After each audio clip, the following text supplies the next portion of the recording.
va quitter un instant le secteur de l'alimentation pour s'intéresser à un autre enjeu fondamental de la santé environnementale, qui est la pollution de l'air. La semaine dernière s'est tenue la 3e journée nationale de la pollution de l'air et le sujet devient donc une préoccupation de plus en plus grande en France et dans le monde. Un rapport de l'OMS paru en 2016 estime à 6 millions le nombre de décès liés à la pollution de l'air en 2012 au niveau mondial. Quand on pense à la pollution de l'air, évidemment, on a tendance à davantage penser à la pollution atmosphérique, à l'absorption de particules fines, mais on oublie toute la pollution qui vient de chez nous. Voilà, c'est un problème moins connu, mais d'envergure comparable, et d'autant que nous passons 80% du temps à l'intérieur. C'est ce que va venir nous expliquer André Buchmann, qui est déjà là, excusez-moi. Bonjour. Vous êtes présidente de l'Observatoire de la qualité de l'air intérieur et vous allez nous expliquer que la pollution de l'air tue même chez nous.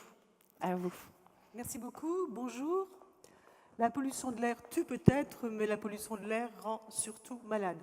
Alors j'ai apporté un appareil de mesure de CO2. C'est pas génial. Quand le LED orange est allumé, ça veut dire que ça commence à poser des problèmes. Ensuite, le LED est rouge et puis, quand tout va bien, le LED est vert. C'est un appareil que nous avons développé avec les écoles et qui sera utilisé à partir de janvier prochain pour l'analyse de l'air, l'observation de l'air dans les écoles, qui sera obligatoire dans les crèches, écoles et progressivement dans l'ensemble des établissements qui reçoivent du public sur 3 polluants, le benzène, le formaldéhyde et le CO2. Le CO2 est principalement un marqueur de pollution. Je vais le poser par terre et je vais voir si ça va s'améliorer avec le temps. Alors, je préside l'Observatoire de la qualité de l'air intérieur. Qu'est-ce que c'est ? C'est une instance qui a été mise en place en 2001, donc ça date déjà, par les ministres en charge du logement, de l'environnement, de la santé et l'ADEME. 2001, c'est après 1980, 1990. Vous avez probablement, pour les plus âgés ici, en mémoire tous les scandales. Le scandale de Tchernobyl, où la radioactivité n'a pas dépassé la frontière. Le scandale de l'amiante. L'amiante, la recherche sur l'amiante était payée par les industriels de l'amiante. On ne peut pas espérer que les résultats des recherches aient été des résultats objectifs. Donc le ministre du Logement de l'époque, qui s'appelait Louis Besson, secrétaire d'État au logement, avait proposé d'avoir un outil qui soit un outil qui fonctionne sur le consensus des scientifiques, et cet outil est exclusivement financé par des fonds publics, donc par vos impôts. Alors, l'observatoire existe, que demande le peuple ? Je crois que ce qui est important, c'est qu'on continue de faire ces recherches, prendre ces mesures, parce qu'au fur et à mesure que la conscience se développe, vous avez aussi des articles, et s'il y a des articles qui arrivent sur les bureaux des ministres, ça amène les ministres à réfléchir et à donner des crédits. Parce que progressivement, au fil des ans, les crédits diminuent, ce qui n'est pas forcément une très bonne idée. Alors cet observatoire fait la démonstration que la qualité de l'air peut être polluée, mais elle peut aussi être bonne. Autant il est difficile, en tant que personne, d'agir sur la pollution extérieure. Je peux prendre mon vélo, ça ne fera pas beaucoup tomber la pollution extérieure. Là, c'est les politiques publiques qui importent sur l'énergie, sur le logement, sur l'agriculture, sur la construction, l'industrie, etc. Il faut bien sûr aussi développer des réglementations pour l'air intérieur. Par exemple, ici, je suis convaincue que l'architecte a respecté la réglementation. D'ailleurs, mon petit voyant est passé au vert, ce qui veut dire que le système de ventilation fonctionne bien. Il y a bien sûr la réglementation, mais il y a aussi l'information des professionnels. De plus en plus, quand on construit une maison, en tout cas dans mon secteur d'Alsace, on construit le garage attenant et il y a une porte de communication entre le garage et la maison. Si vous passez du garage à la maison, avec la voiture qui vient d'être arrêtée, vous n'êtes pas seul à franchir la porte. Il y a aussi tous les gaz qui vous suivent. Donc il faut peut-être penser différemment à la construction, écarter les lieux des garages des lieux d'habitation. Évitez aussi de construire des hôpitaux dans des secteurs pollués, comme c'est le cas par exemple actuellement à Strasbourg. Évitez également de construire des écoles dans les lieux sur des sites pollués ou à côté de routes ou d'autoroutes. Donc il y a toute une réflexion d'aménagement du territoire. Ensuite, chacun d'entre nous peut aussi agir. Mais pour agir, il faut savoir. Et pour savoir, il faut se renseigner ou bien être enseigné. Et là, c'est là que le bât blesse. De plus en plus de gens, c'est vrai, cherchent des informations, mais très souvent, les décideurs ne sont pas du tout sensibles à ces questions, que ce soit dans les écoles. Je suis par ailleurs élu local, et lorsqu'on visite les différentes écoles à la rentrée, celles qui ont connu des travaux pendant l'été, on se rend compte que très souvent, la peinture n'est pas une peinture qui soit bonne pour la santé ou qui ne soit pas émissive. Donc, faire très attention à la peinture, faire très attention au sol.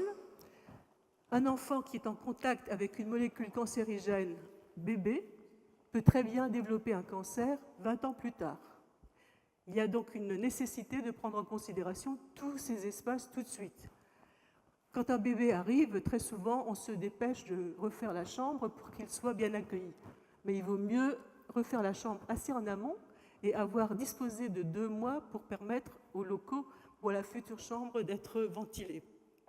Ce qui est important aussi, c'est qu'on essaye de voir comment on peut éviter de polluer chez soi, par exemple en ne ramenant pas de la pollution de l'extérieur, que ce soit par des bougies odorantes, des encens, que ce soit aussi par des produits qu'on utilise au quotidien, comme les produits de ménage.